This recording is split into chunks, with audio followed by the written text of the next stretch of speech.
All right, so happy Friday, happy PA4 completion. Um,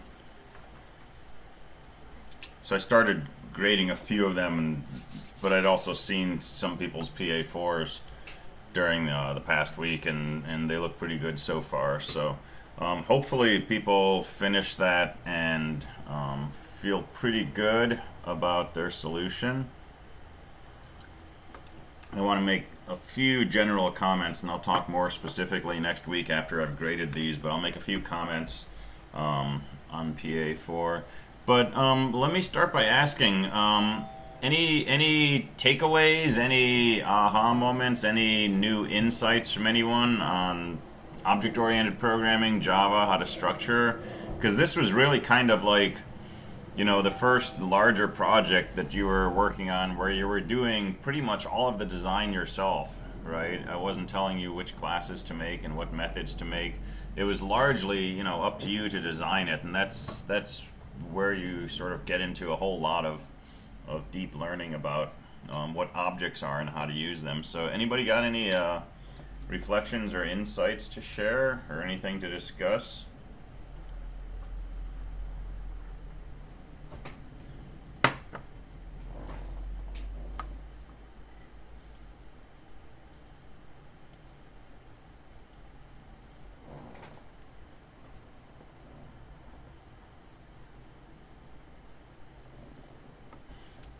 All right. Well, let me make a few general comments, just based on things um,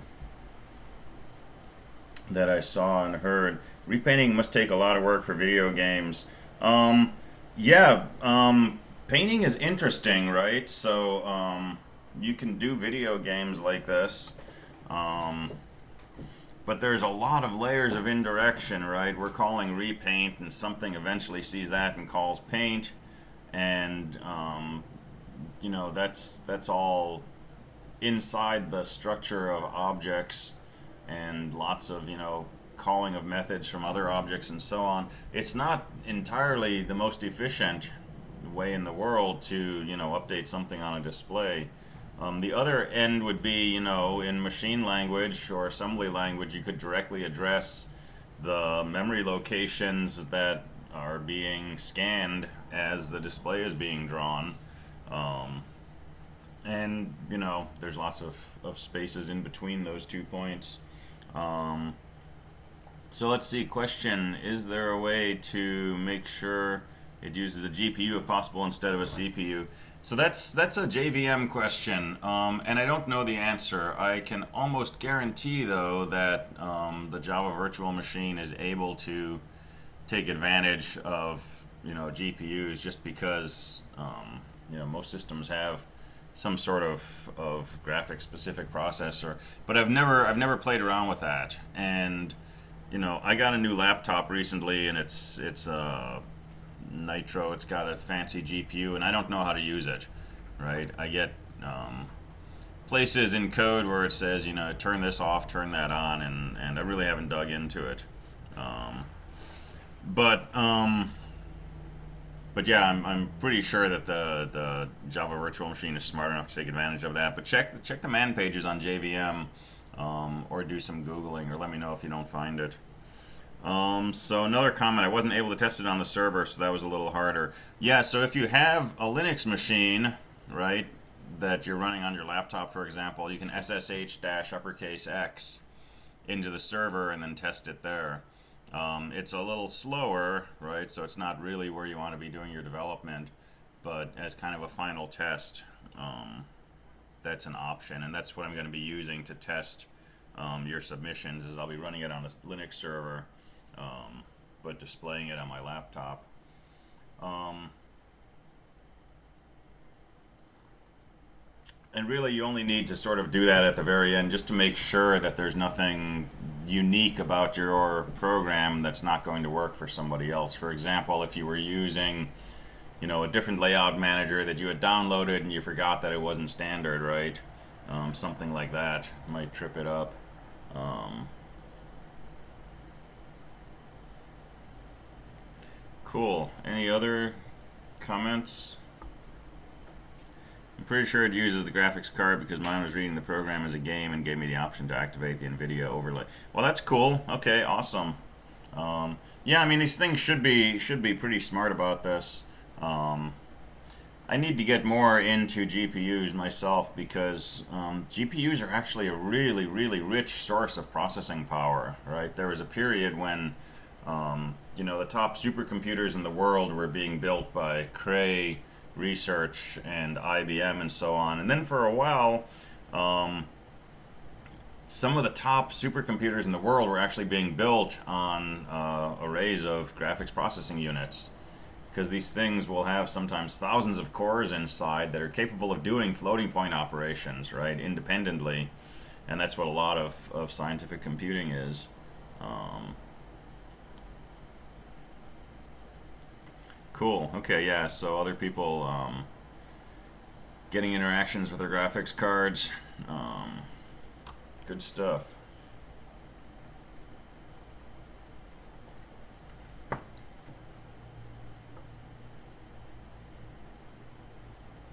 Yeah, somebody else says you get a 500x speed up for cracking hashes with a GPU over a CPU. I mean, it's just parallelism, right? These things are mostly rendering polygons, for example, figuring out shading, figuring out hidden lines, and that stuff is largely, stuff that you can do locally, and so it parallelizes nicely. Um, and so there's a lot of processing power there. So the research that I'm doing, right, this virtual ecosystem, the backbone of that is a really nicely parallelizable process. And last year, one student for their service learning project, they basically ported that whole system to a GPU. They had like a 2700 core GPU and ported the code over to that, which meant switching it to C and then switching it to CUDA, which is NVIDIA's language, and then used it to train a game driver, a car driving game, right? Got some cool results out of it too. So there's a lot of good power in there. None of which we're really tapping into with what we're doing, but that's okay.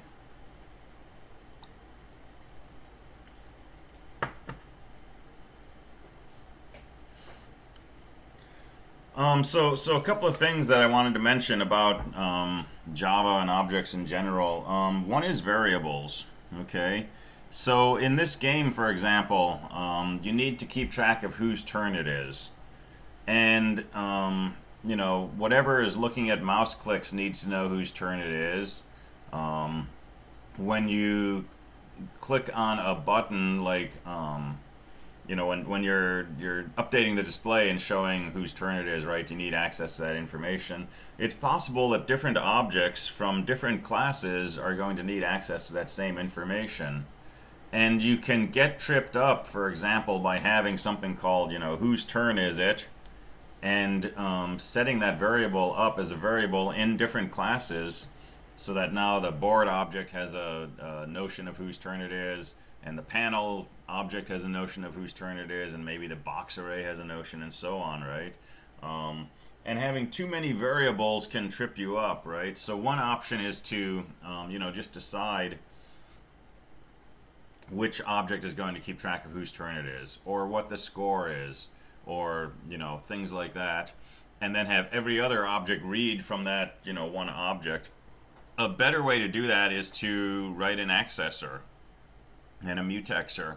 And now, if I'm in my main JFrame class and I want to know what the score is, right, I can call the getScore method in the panel, right? Or if I want to know whose turn it is, I can say, getTurn indicator from the panel, and so on. An even better method, though, is perhaps to start getting rid of variables altogether. We can store, player 1 score, player 2 score in a pair of integers, and every time we complete a box, we can see whose box that is, and we can increment the corresponding variable. And when we hit the reset button, we can set those variables to 0, right? But something else you can do, you already have an array of boxes, and each box in that array tells you who owns it. So you could write a method called, player one score that simply goes through that array of 64 boxes and counts how many boxes are owned by player one, and then returns that. And now when somebody, clicks on a spot and you draw a line and it completes a box and you say, oh, that was player two, and so you set the owner field of that box object to be player two, you're done. You don't have to update the score, right? Because the score is going to be calculated from this box array. So less data is sometimes better, right? If we have all the information we need in this array of boxes to know what player two's score is, right? Why store that in a separate variable? It's another thing that you can get confused on. It's another thing that can get out of sync. And so that's just something to think about.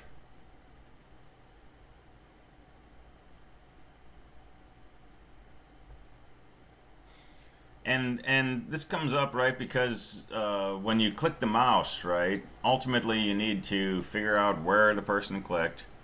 Are they in a box? What side are they closest to? Is that side already marked? And if not, you need to draw a line. And then you need to see if a box got completed, and if it did, keep it that person's turn, and so on and so forth. Where do you want to do all of that? Now you can do it in the mouse click routine, right? Or the mouse click can call something in, say, your panel routine, right? The thing that's actually got the paint method for the board. And in there, it can do all of these things, right? And the question is, how do you link this data together, right? Because somewhere in response to a click, you're going to update these booleans. You might update an owner flag, an owner string inside a box, right? And ultimately, the paint method of your panel needs to access that information. So do you calculate that information where your mouse handler is and then pass it to the panel, or do you pass the mouse click to the panel and let something in the panel class do that calculation? And that's up to you. And this is why I said, sometimes you may find yourself wanting to go back and restructure the whole program, and try to be open to doing that, possibly a few times. Because as you figure out more and more what the pieces of this are, you may decide, the question of whose turn it is really belongs in the same class as the mouse click, right? Or it belongs in the same class as the paint method. And it may take some restructuring, right? But if you're not having too many variables, if you're using things through methods, calculating things on the fly, right, then moving these things around a little bit isn't all that painful. The other thing is, the trick I showed you a couple of weeks ago about if the parent class creates a panel class, right, having the parent pass their identity, this, right, to the panel class so that the panel can save it. Well, now the panel has access to any methods in the parent class, and the parent has access to methods in the panel class because it knows, the name of the panel object. And now you can sort of put stuff wherever it makes most sense to you. So those are just a couple of things. I'll probably have more comments after I get through some grading, but we can talk about that next week. All right, so let's talk about PA5.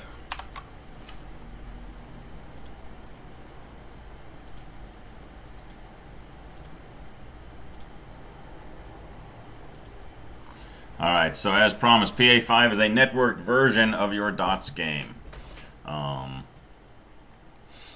You're going to use the same code for the most part that you have for PA4, which means if you didn't get PA4 working, come and talk to me as soon as possible, and let's work out the last details so that you've got a PA4 that works and that you're comfortable with. Okay, so you're going to add a layer on top of PA4 to make it networked. And the setup is basically two people can run your program, and they can connect to each other and take turns using their own mouse on their own view of the GUI, and mouse clicks will get shared from one machine to the other, lines will get drawn, the score will get updated, everything done in unison. So it's basically two people playing on two different machines, but playing the same game. So usual boilerplate stuff, right? Eclipse is still a good way to go. I'd go ahead and do that. Just extend your PA4. Make sure the code works as a standalone set of classes, so don't use anything, custom. Don't use anything other than the default package, and so on and so forth. And everything from PA4 still applies here, okay, unless I say otherwise. So, what is the basic game, and what happens when you click, and so on and so forth. So I didn't repeat all of that stuff in here, okay? Think of this as a continuation of PA4. It's still a group project. So if you want to work in the same group as PA4 and everybody's agreed with that, you can do that. If you want to switch groups, you can do it. If you want to change your group, if you want to work alone, right? It's totally up to you and the people in your group. But again, 3 people per group is the limit. Same comments on submission. Make sure that only one person submits or everything's in sync, and put everybody's name. So let me show you a sample execution of this program.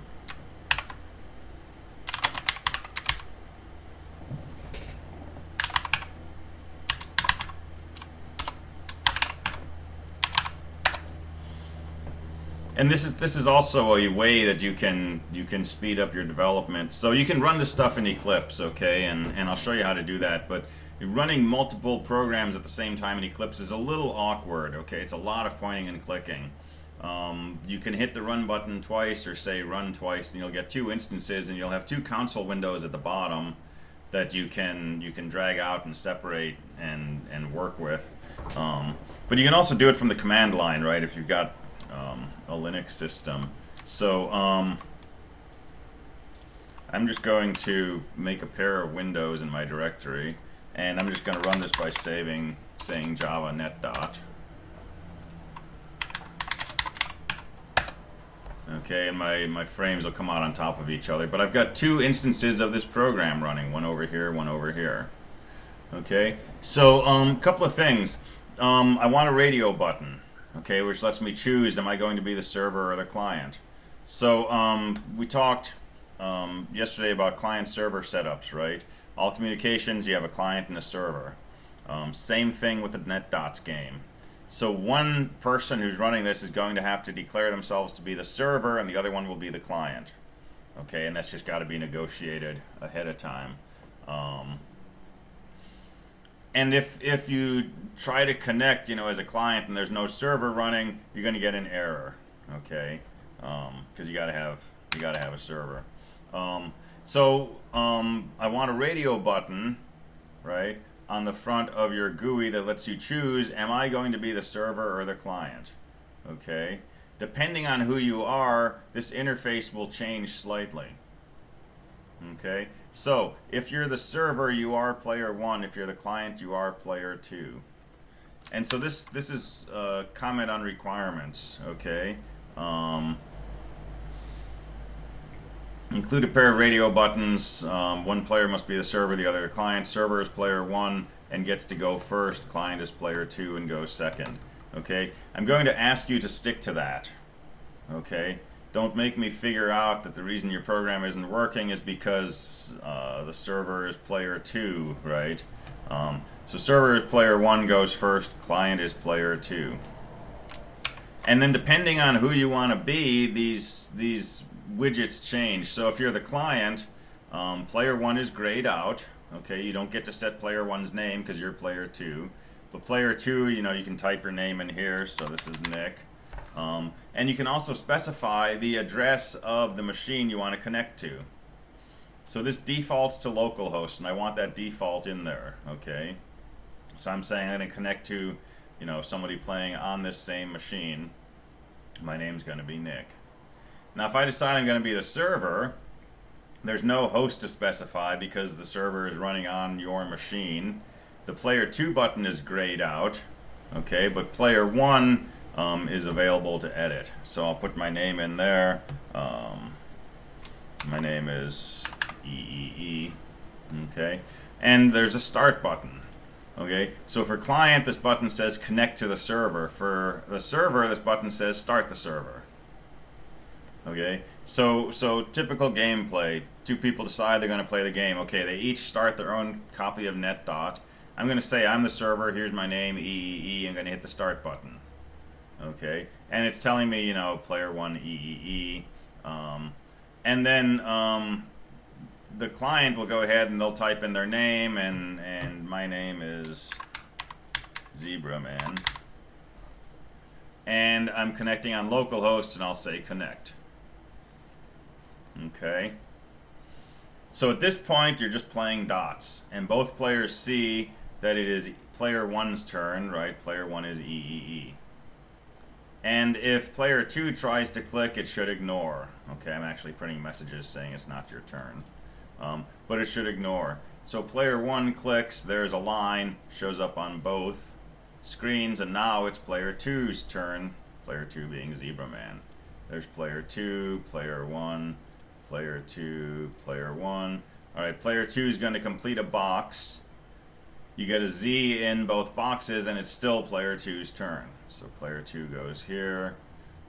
Player one will click and complete a box. There's their initial, and they can continue, and so on and so forth. Okay. The way I set this up, if it's, you know, not your turn, definitely don't take a turn. Okay, block those mouse clicks. If player two makes an illegal move, it says that spot is already taken. It's also saying that over here. Okay, that's not a requirement. Maybe you don't want it to do that. I did that for kind of debugging purposes. But it's basically just a dots game. Okay, but you have to take turns. Who's clicking, and everything else works the same.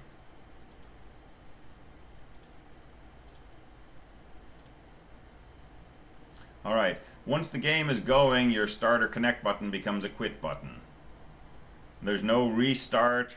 When the game finishes, you don't get to play another game. All you can do is quit. Okay, so don't worry about starting things over again and resetting the board. So I've taken that requirement out. That makes things a fair bit simpler. And then the quit button, both windows go away. Alright, you can catch these errors if you want, but I'm not going to pay attention to anything on your console. So if you want to be sloppy like I was, you can let these errors happen. Alright, so everybody got the idea what the gameplay looks like? Right? So, and also if the server does not specify a name, their default name is, nope, that was client. If the server does not specify a name, their default name is server. If the client does not specify a name, their default name is client. Okay.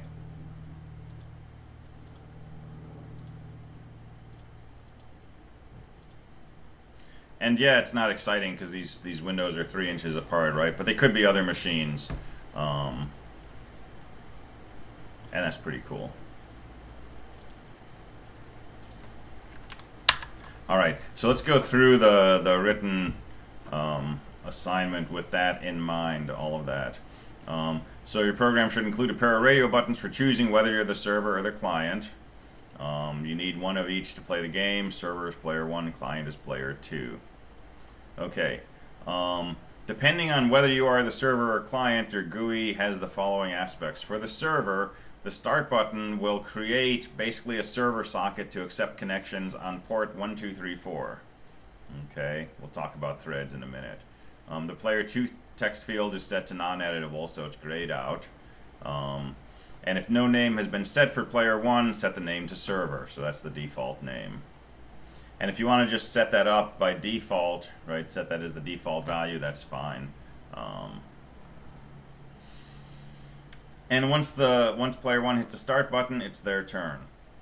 Okay.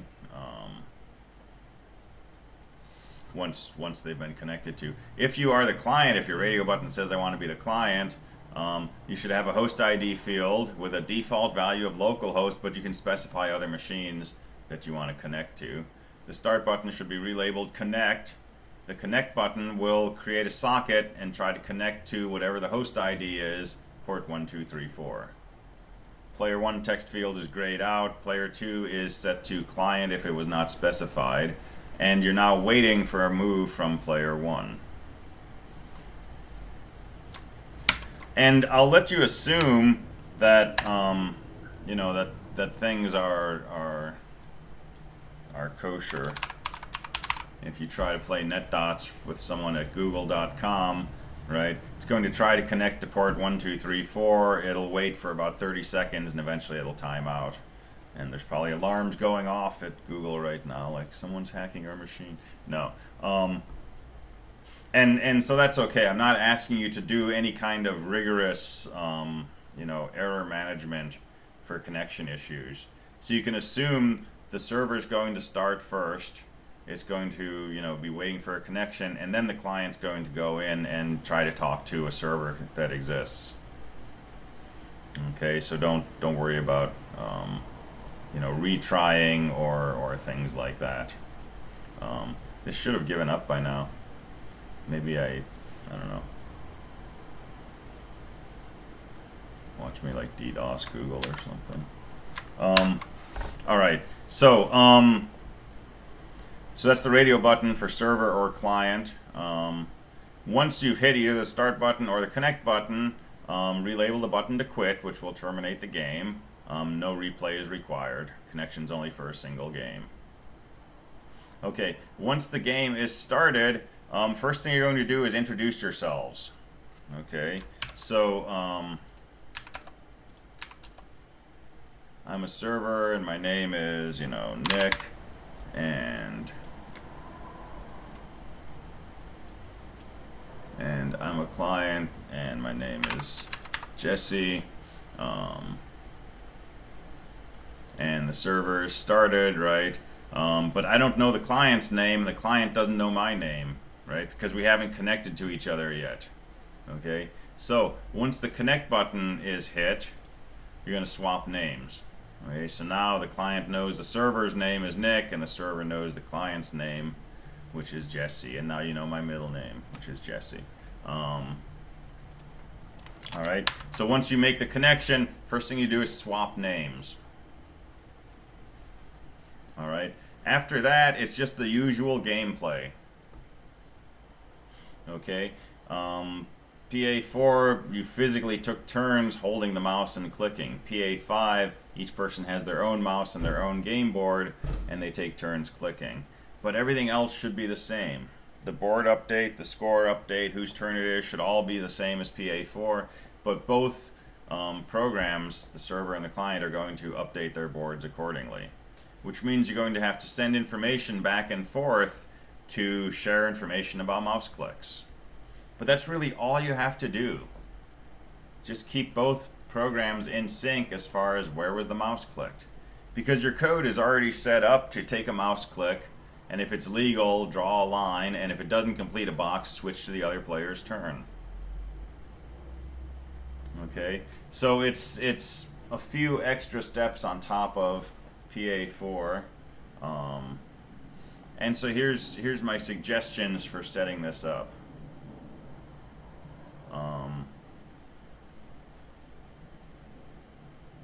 So the first thing is threads. We're going to talk about threads next week, and I mentioned in an announcement I'm going to post a video over the weekend, Saturday, on basic threaded programming in Java, in case you want to get started on this code over the weekend.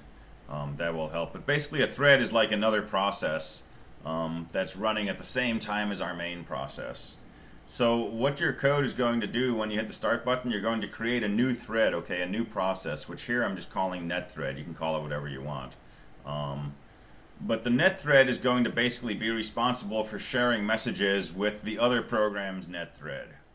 Okay, so your main program, your paint method, your mouse click handler, none of that stuff should ever loop. None of that stuff should ever wait for anything to happen. Okay, that should get in, do its thing, and leave.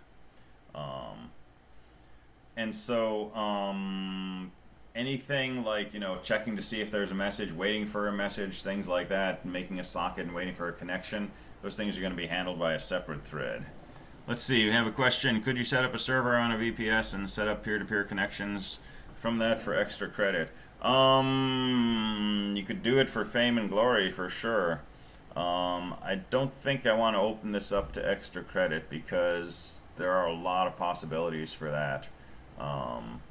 But I think that would be a really cool thing to do. And you're going to be working with threads and client server models and stuff like that, probably for the next few years in school. So that would be a really good exercise to get even further ahead on some of this stuff. All right, so we'll talk about threads later. We're basically going to make a thread to handle all that communication. Once you construct it, you'll start it, let that set up the network connection, and then handle the message exchange. The two programs basically move in sync with each other, okay? Since they both know whose turn it is, the flow is pretty controlled. So here's server, and this is player 1. Here's the client, and this is player 2. Okay, so wait for a mouse click, while this one is waiting for a message to come in over the network. Okay, this is the first move of the game. After you've exchanged information about who you are, the server is going to be waiting for the user to click the mouse. The client's going to be waiting for a message from the server saying this is where the person clicked the mouse. Okay, once the mouse click occurs, you're going to send a message to the client saying, hey, person clicked at 25,73. Okay, both programs will take that, figure out which rectangle, which edge, is it already in use, update their Boolean, board arrays, etc., etc., etc. Both programs should come to the same conclusion about whose turn it is now. If a box was completed, it should still be player 1's turn. Both sides should know that. Okay, so this is P1's turn. At some point, it will become player 2's turn. And now player 2 is waiting for a mouse click. Player 1 is waiting for a message coming in from the socket. Once player 2 clicks, sends the message to player 1. They both do the same processing on those XY coordinates, come to the same conclusion, and either it's still player 2's turn or it goes back to player 1's turn. Okay, so we don't need to wonder at any moment, should we be getting a message from the other player, or should we be waiting for a mouse click? We should always know which of those two things apply. Okay, because we're both starting with the same notion of whose turn it is, player 1, and they should be updating accordingly. Okay, and this is all one program, by the way. Okay, you don't write a separate program for client and server. It's one program that you can use both as a client and as a server. Okay, that's what the radio button lets you select. And really the only difference is how you get things started. How you set up the connection, whether you make a server socket or a socket, is one difference. And the second difference is whose turn is it first, right? Other than that, you're both just going to have a socket that you send to or read from. You're going to have a mouse listener, and so on and so forth. So it's really just getting things started that changes. Alright, so if it's your turn, you'll eventually click the mouse, which will bring you into your mouse listener. Okay, make sure it's your turn. Make sure that you should be responding to mouse clicks, and if it is, update your data structures, call your repaint method, all of that stuff. But also send a message to the other player telling them the coordinates of the mouse click. Okay, and I would do all the communication from whatever your net thread is, right? So put a method in there for sending XY information. Okay, if instead it's the other player's turn, don't allow mouse clicks. If the person clicks, just ignore it, right? Print a message if you want saying it's not your turn. But your net thread should be trying to read a line from its scanner, and when it does, that line contains XY information. Now just pretend that the person clicked the mouse there.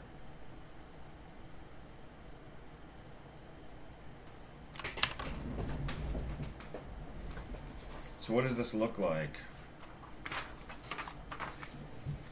You've got mouse listener.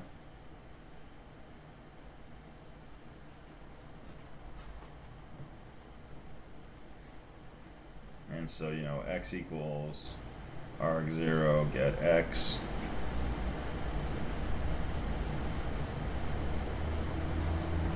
Right, and so on and so forth. And then, you know, find row column, find edge, check if set, update, etc., etc., etc. Okay, so this is what PA4 looks like right now, right? Something like this. In your mouse listener, you do all of this stuff. Okay, so what you're going to do is change your mouse listener and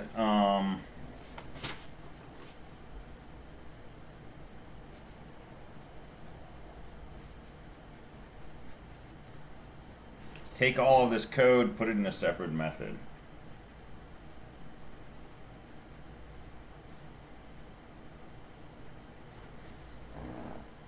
Okay, take all this code that's in your mouse listener and throw it in a separate method. I'm just calling it handle click. It takes an arg0. And my mouse listener, which takes an arg0, I'm just going to call my handle click routine.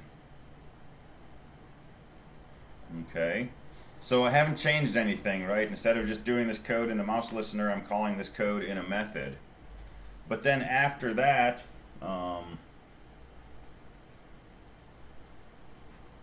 let's just send the coordinates.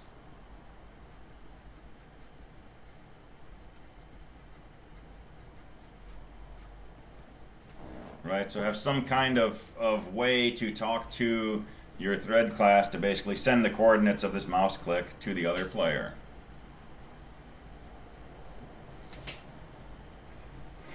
And then in my net thread, right, after you've got everything set up, I'm just going to do the following.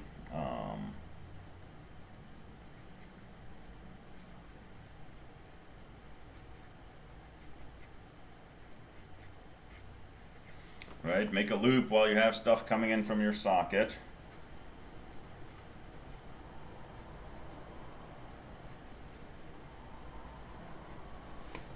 Get the string from the other player, parse it,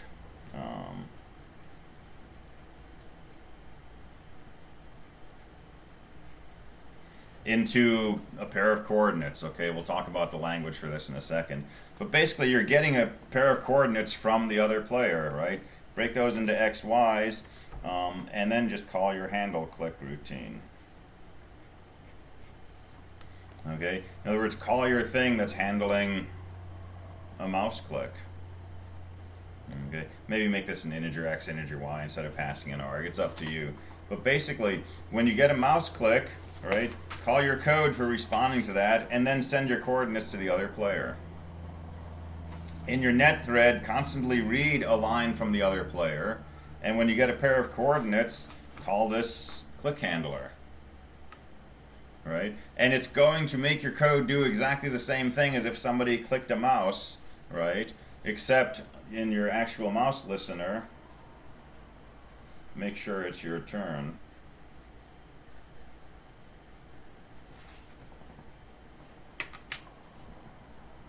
All right, so this is basically imitating the behavior of the other person physically taking your mouse and clicking on your screen, right? They're clicking on their screen, they're sending you a message containing the XY coordinates, and you're just going to call the code that would normally get called when somebody clicked and your mouse handler ran.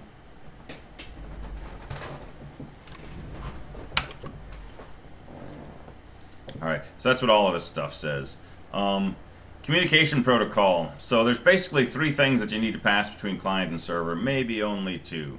In the very beginning, you need to swap names. You need to send your name to the other player. You need to get the other player's name.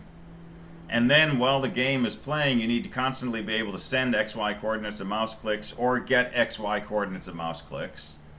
And then it may be useful to have a quit message. Honestly, you can just close all the connections and everything will just die ungloriously, but it's nice to have a quit message. So here's a protocol that works, okay? As soon as the connection is established, just send a single line containing your name, and then read one line and take that to be the other player's name. So first thing you do when the game starts, send your name, get the other player's name. And then send XY coordinates by, I would suggest, for example, send the letter C space the X coordinate space the Y coordinate. So if I just clicked at XY, I'll tell the other program that by sending a message C space X space Y. In your scanner loop, right, where you're reading lines coming in from the other player, when you get a line, see if it begins with a C. If it does, parse it out into a pair of integers. Those are XY coordinates. Call your mouse click code to say, hey, the other person just clicked at XY. And some things to look at that will make this a lot easier. There's a split method that will split a string into an array of strings, separating them on spaces if you say split quote space. And integer.parseInt will take a string that looks like a number and turn it into an integer.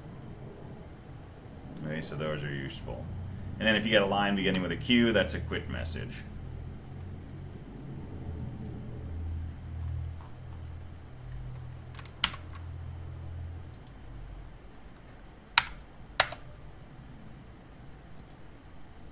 So if I start my server, I can actually come over here. I can just do a telnet connection to it. And it sent me its name. It sent me I prefix my names with an N followed by a space. It tells me its name is server, and I can tell it my name is Nick, right? And now it knows my name is Nick. And the server is making a move, so I'll click over here. And I set this up to send a pair of messages, one with the X coordinate, one with the Y coordinate. I think it's simpler just to do them both in one message.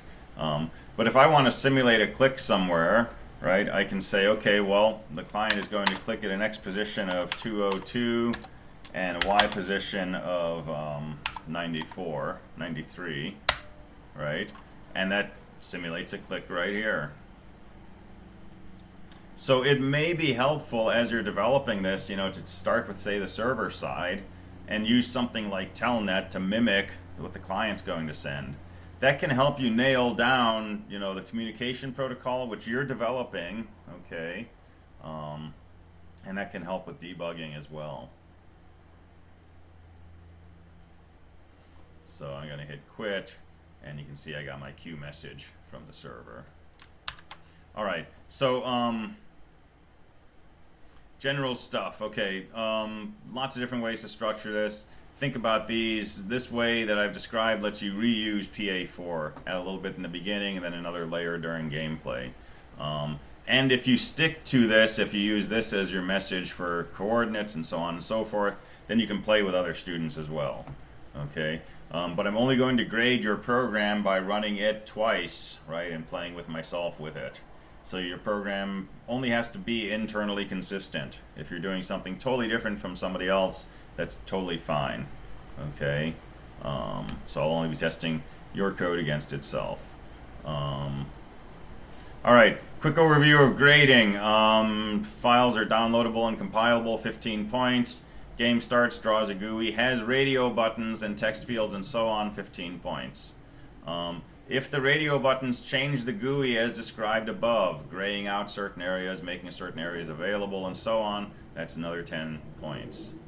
If clicking the start button or the connect button establishes a connection, okay, in some way, if I get that connection between the two games, that's another 10 points.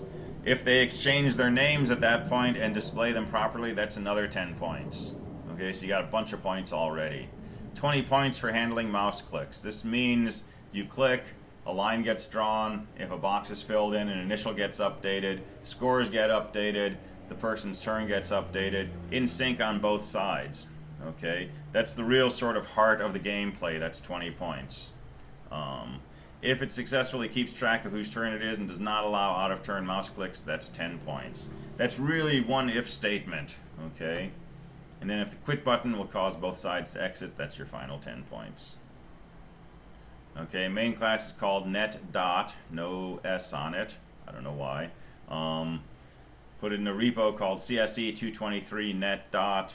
By the due date, make me a reporter, and you're good to go.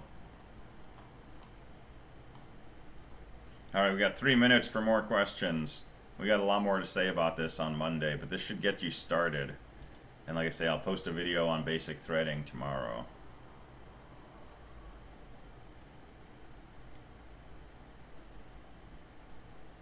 All right, we also need to talk about how to create a client-side connection in Java, but it's really easy, right? It's socket s equals new socket parentheses, host name in quotes, comma, port number. And that gives you a socket, and then you can just read and write from and to that socket, and it'll be connected to the server socket.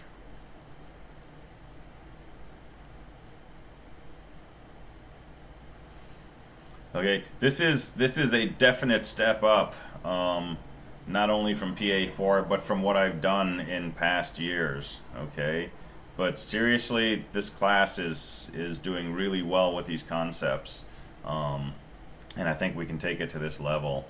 And this will put you in really good shape for a lot of stuff you're going to encounter down the road. Okay, it's not going to take a whole lot of code. Right? You're not going to have to write hundreds of lines of code to make this work if PA4 is structured in a way that lets you expand it.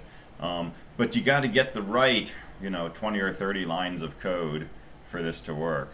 And that's where the real challenge is, how do I want to organize this? It's not a challenge of, I have to write, 1,000 if statements. But you got to write 3 if statements, but they got to be precisely the right if statements. Okay, so spend some time thinking about this from a design standpoint before you start actually coding. Talk about this, ask questions, ask me questions. Think about this communication layer, okay, and try to imagine playing dots over the phone, right, with somebody who's running your dots program. What would you have to tell them so that they could mimic your moves and you'd both be looking at the same game? And then we're just going to send that information over a network connection instead. All right, cool. I do have office hours at 3 today. Let me know if you have lingering questions on PA4, questions on PA5. Have a fantastic weekend. I will see you next time.